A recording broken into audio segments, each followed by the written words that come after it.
Oke, jadi kan kita udah belajar gimana caranya kalian bisa analisa kripto, gimana caranya kalian bisa beli kripto. Di sini kita akan belajar gimana caranya bikin portofolio yang optimal.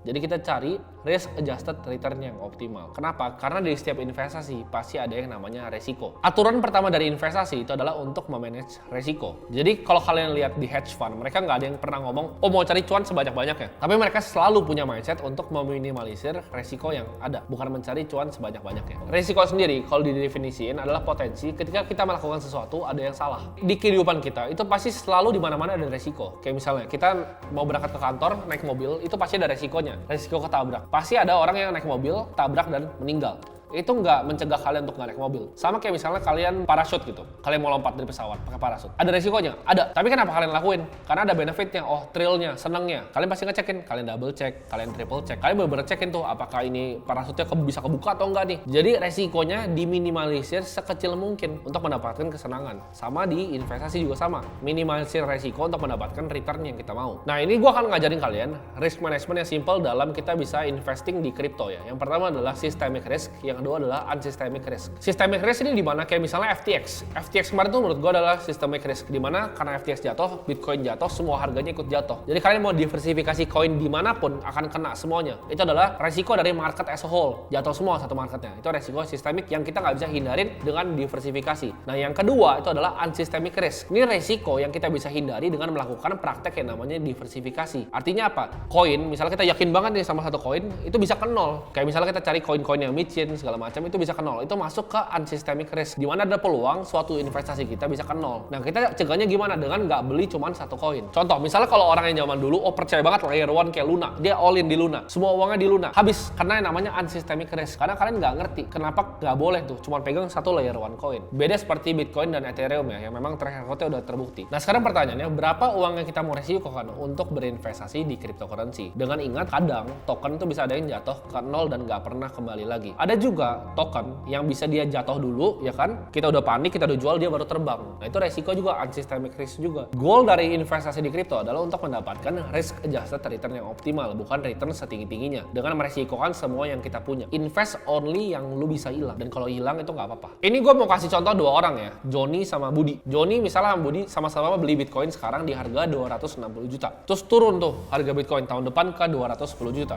Minimal Johnny ini orangnya santai. Ya, Johnny kayak yowes lah, ini duit juga gue nggak pakai gitu kan, nggak apa-apa 210 juta. Nah si Budi uangnya dari 260 juta, sama belinya sama Johnny, barengan belinya. Tapi tahun depan si Budi ini harus nikah, tapi dia pakai dana nikahnya untuk beli Bitcoin dengan harapan ke 300 juta. Begitu di 260 ke 210, Budi kan tetap harus nikah, masa nggak jadi nikah kan sama calon bininya. Budi nikah, 210 ditarik, ruginya berapa? Budi rugi 50 juta. Sedangkan Johnny dengan satu koin yang sama, dia tahan sampai 2030. Johnny dapat uang berapa? Cuan 3 miliar, karena 2030 prediksi 3,3 miliar. Johnny dapat 3 miliar, Budi hilang 50 juta. Beli koinnya sama, waktunya sama. Bedanya apa? Johnny pakai uang yang bisa hilang, Budi pakai uang buat dia nikah. Jadi jangan kayak Budi, pakai uang yang kalian bisa hilang, bukan uang dapur ibaratnya. Kalian pakai sehari-hari untuk makan, untuk dan lain-lain. Di sini kita bisa lihat relationship antara resiko dan returnnya. Jadi ini dari yang paling rendah dulu. Ada cash, ya kan? Ada juga bank deposit, ada juga obligasi, ada juga corporate bonds, ada juga reksadana, ya kan, lebih agresif tapi masih dikelola MI.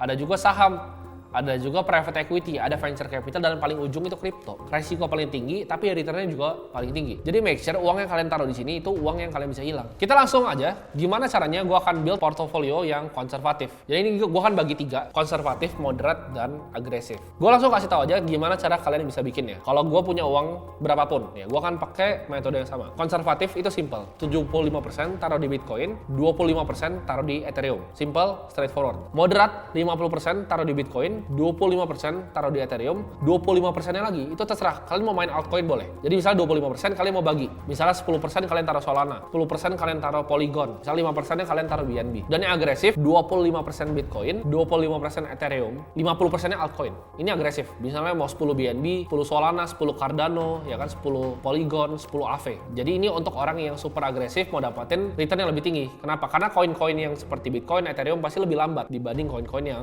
lebih cepat. Saran gue untuk yang pilih altcoinnya, yang untuk yang moderat sama yang agresif, itu adalah pilih 3-5 altcoin yang kalian benar-benar yakin. Dan kalian pilih industrinya. Misalnya kalian mau di DeFi gitu, kalian mau di decentralized exchange, kalian mau di gaming atau metaverse. Kalian pilih sektor yang kalian pelajarin dalam dan kalian tahu luar dalamnya seperti apa dan kalian masuk. Tetap untuk jaga portfolio tetap harus ada selalu Bitcoin dan juga Ethereum. Sisanya kalian bisa main di altcoin yang lain. Jadi contoh kalau misalnya kita position sizing ya, kita misalnya punya uang, ini gue contoh aja 100 juta. Misalnya kita taruh Bitcoin 75 juta dan Ethereum di 25 juta. Tapi pertanyaannya kalau kayak gini, kapan kita rebalance portofolionya? Jadi rebalancing portofolio itu hal yang dilakukan sama semua investor yang profesional, termasuk gue pribadi. Jadi kalau alokasi yang nggak sesuai apa yang gue mau, gue rebalance. Jadi cara rebalance itu ada dua. Yang pertama itu adalah time rebalancing, yang kedua adalah threshold rebalancing. Maksudnya apa? Time rebalancing itu kalian rebalance kripto kalian berdasarkan waktu. Contohnya, tiap sehari kalian rebalance terus, atau tiap seminggu, atau tiap sebulan, atau tiap tahun kalian rebalance, atau tiap quarter, tiap 3 bulan sekali kalian rebalance portonya. Misalnya Bitcoin 75 juta. Ini gue kasih contoh yang konservatif biar gampang.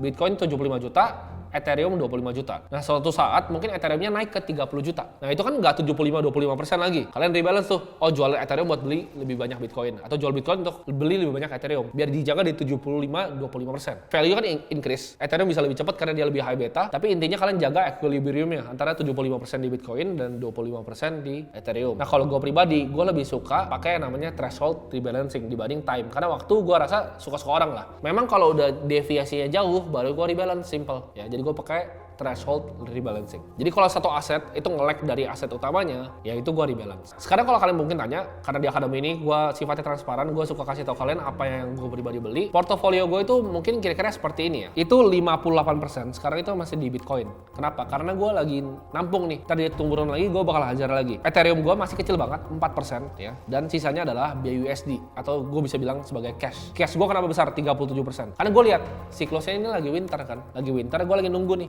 2023 sampai 2024 untuk gua hajar. Jadi strategi gue pribadi ini yang gue lakukan. Gue akan lihat nanti cari altcoin kecil yang gue bisa hajar di lain waktu. Jadi untuk kalian yang mau bikin portofolio, kalian harus tahu dulu kalian mau keluarin duit berapa, duitnya bisa hilang atau enggak, kalian mau bikin portofolio yang seperti apa, agresif, konservatif, atau moderat. Lalu kapan kalian mau rebalance, pakai cara gimana, mau pakai time rebalance atau pakai threshold rebalance. Baru abis itu kalian eksekusi dan beli koin-koinnya.